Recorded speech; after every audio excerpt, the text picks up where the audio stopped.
శ్రీవర్ధన్ గారు మొత్తంగా ఏంటి అనేక విమర్శలు వినిపిస్తున్న పరిస్థితి, మొత్తంగా ప్రతిపక్షాల గొంతు నొక్కుతున్నారు, ఏదో ఒక కల్లబుల్లి కబుర్లు చెప్తూ కాలయాపన చేస్తూ మాపై బురద జల్లే ప్రయత్నం చేస్తున్నారు. కానీ ఎక్కడ సమస్యలు అక్కడే ఉన్నాయి. అమెరికాతో ఎందుకు అంత దిగజారిపోయి ఒప్పందాలు కుదుర్చుకోవాలి, అమెరికా భారత్ ఎక్కడ చమురుగొనాలో కూడా అమెరికా ఎందుకు నిర్ణయిస్తుంది, ఆ నిర్ణయానికి ఎందుకు దాసోహం అంటున్నారని ప్రశ్నిస్తున్న పరిస్థితి. ఏం ఆన్సర్ చేస్తారు? ఇప్పుడు తులసిరెడ్డి గారు చెప్పింది కాంగ్రెస్ పార్టీ యొక్క అభిప్రాయం అనుకుంటా, నేను వారి వ్యక్తిగత అభిప్రాయం కాకపోవచ్చు.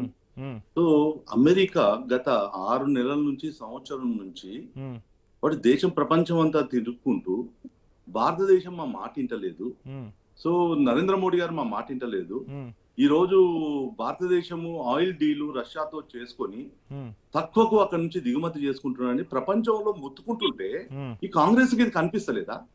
ఈ రోజు ఏదైతే ట్రేడ్ డీల్ జరిగిందో ట్రేడ్ డీల్ లో నువ్వు మొత్తం వినకుండా అసలు వీళ్ళ ప్రాబ్లం ఏంటంటే రాహుల్ గాంధీది వాడు పాకిస్తాన్ వాడు మాట్లాడింది వీళ్ళు మాట్లాడతారు.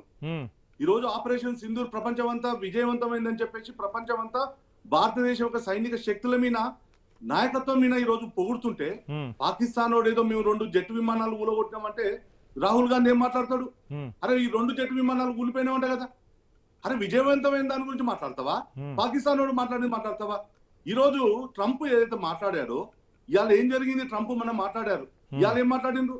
లేదు పప్పు ఏదైతే భారతదేశం యొక్క రైతుల ప్రయోజనాల విషయంలో మేము మాట్లాడినటువంటి అంశాలు ఇవి తప్పు, అక్కడ జీరో సుంకాలు లేవు అని చెప్పి మీరు చెప్పినట్టుగా ప్రపంచం అంతా తిరిగినా ఎక్కడా స్పందించలేదు. కానీ ఎఫ్స్టీన్ ఫైల్స్ ఎప్పుడైతే తెరపైకి వచ్చాయో అప్పుడే మోడీ అమెరికాకు తల ఒగ్గారని చెప్పి కూడా వినిపిస్తున్న విమర్శ. మరి దీనికి అదేంటున్నా, నేనేమంటున్నా, అమెరికాకు తల ఒగ్గడు నరేంద్ర మోడీ అంటే ఆయన పాకిస్తాన్ తల ఒగ్గడు, ఎవరికి ఒగ్గడు? మీరు ఒకటి గుర్తు పెట్టుకోండి, ఆయన ఈ రోజు అమెరికా ఆంక్షలు విధిస్తే మన యూరోప్ యూనియన్ తో మన యొక్క డీల్స్ కుదిరించారు, యుఏతో డీల్ గురించారు. ప్రపంచం అంతా కూడా ఈ రోజు భారతదేశం రకరకాలైన ఒక స్ట్రాటజీతో ఈ దేశం యొక్క ఎగుమతులను ఉత్పత్తులను ఏ విధంగా మనం పెంచుకోవాలి, ఈ దేశానికి ఎంత తక్కువతోటి దిగుమతులు చేసుకోవాలని చెప్పి ఒక స్ట్రాటజీతో చేస్తున్నారు. కాంగ్రెస్ పార్టీకి ఇవన్నీ కళ్ళు కనిపించవు కదా. నేనేమంటున్నా, పార్లమెంట్ అంశానికి వచ్చినప్పుడు ఇక్కడికి వద్దాం, మిగతా విషయాల గురించి మాట్లాడదాం. ఇంత ముందుకు జయరాం గారు ఏమన్నారు, అసలు భద్రత విషయంలో ఉంటేంది, మహిళల గురించి మాట్లాడారు, వారు అవన్నీ మాట్లాడారు. మనం చూసాం దేశ చరిత్రలో సిగ్గుపడాల్సిన అంశం, తమిళనాడులో జయలలిత మాజీ ముఖ్యమంత్రిగా ఉన్నప్పుడు ఆమె చీరను అసెంబ్లీలో గుంజారని చెప్పేసి ఆమె చెప్పారు. ఏం చేశారు ఆ రోజు? ఏం చేశారు? ఈ రోజు మాట్లాడుతున్నారు కదా, వీళ్ళు మాట్లాడితే అంత మాత్రాన్ని దాడి చేస్తారని చెప్తున్నారు కదా. అరే మొత్తం ఏదైతే మన యొక్క సైనికులకు వ్యతిరేకంగా రాహుల్ గాంధీ మాట్లాడితే ఏం చేసిండ్రు అంటే, ఒక నాయకుడు మాట్లాడేటప్పుడు పరిమితులు ఉండవా?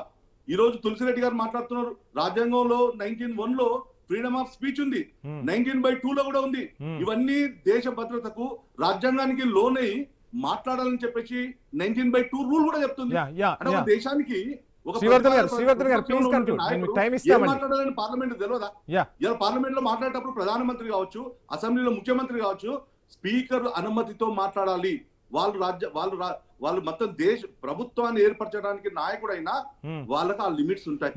ఈ రోజు మొత్తం సివి రావు గారు చాలా క్లియర్ గా చెప్పారు ఏ అంశాలు ఉన్నాయో. శ్రీవర్ధన్ గారు మళ్ళీ మీకు టైం ఇస్తాను. లేదండి, మీరు నాకు టైం ఏడిస్తున్నారు.